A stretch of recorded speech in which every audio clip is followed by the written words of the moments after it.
Today we're in the grounds of Blenheim Palace near Oxford in the UK, and we're on the choir tour with Dr. Jared Johnson, a true expert in global Anglican music. Such a blessing to have him as our canon for music at Grace Cathedral in San Francisco. Jared, what a beautiful location this is. Isn't it? Thank you, Malcolm. It's fantastic. You know, I was just thinking, just the level that the boys are singing at. We at Grace Cathedral, we just haven't seen the boys at such a high level in a while. And I wonder if you could talk a little bit about a piece of music that's very hard to teach, and how do you go about that? How do you teach someone, especially these boys, something that's really hard? Well, great question. I think the most important answer is that it's a comprehensive education. The boys learn how to understand everything that they're singing. So they're learning to read. They learn to read the music, the pitch, the rhythm, the texture. They know how to locate it in its proper place in music history. They have the technical skill to sing the sounds. And over a couple of years, they put all of that together. And once that's the case, they can tackle anything. They can sing anything that a professional adult can sing. So when you hear them doing something hard, it's because of the daily practice of getting the whole education to have all the fundamentals coming together. Yeah, for 6 days, 6 mornings of a week, they're singing every one of those 6 days. That's right. Yeah. Could you tell us a little bit about just like language preparation too? Because certainly singing something in Latin is going to be different than German or Greek or whatever language you're singing in. Right. And the boys are pretty good in Latin because that's a common language for a cathedral choir. They can sing in, well, they can really sing in any language, but many of the other languages we would learn phonetically, just what it sounds like. Although they get a pretty good education in languages at Cathedral School for Boys, which is helpful. We can sometimes pull in a foreign language teacher to coach us. Could you tell us a little bit about just the choirs they're going to be meeting here?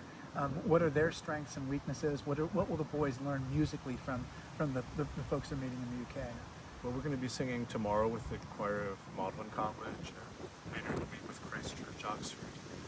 And I think we're going to learn things that we can't even imagine yet that what we're going to learn, because these are choirs that have existed for hundreds of years and kept up the daily practice that we do in San Francisco for so much longer.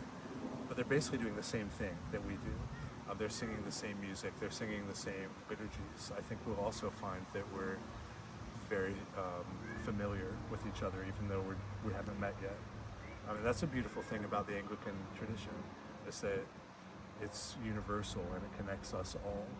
And we'll remember that when we go into Evensong in San Francisco, we're keeping the prayers going in our part of the world that are going all around the world non-stop every day. Yeah, praying continuously around the whole globe.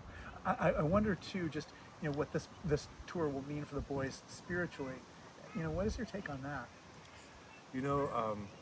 It'll be different for each of them, but I think that it'll be a deep and profound awakening for all of them. That's what we hope for. We had an example this morning. We were having a rehearsal in Blaydon Parish Church, a small country church near here, which happens to be where Winston Churchill is buried. And we just were doing our daily work, and at the end, the photographer came up and said, the piece you just practiced, I haven't heard since my son, who was a chorister, sang it at my mother's funeral. A stranger, but here we were sharing this deeply personal, intimate connection. And that's one thing I hope we'll all learn, is how special that connection is and how the church unites us all. Yeah. One of the things that's so fortunate, like this is such, for every parent, at the time that your child is that age, you're like an expert. You're like an expert on 4th and 5th graders right now. Yeah. But I wonder if you can talk about your own 2 boys. Just, what are you hoping they're getting out of it? What are they noticing? What surprises you about their experience of this? Yeah. So my sons are finishing 5th grade, twin boys, and they're both choristers. So I have a great dual role as the choir master and as a choir parent. And as a parent, I think the thing that we all want for our kids is for them to be happy and to have good relationships. And the thing that I see from my sons is that they're in this community with other good kids, and that the other parents are loving and they're a support to my kids. And so here we are in this community of people that take care of each other. When I was a little younger, I wanted my kids to be choristers for the education, and I still think that's a high value. The education that choristers get is unmatched. It's a preparation for a whole life, whether they're musicians or any other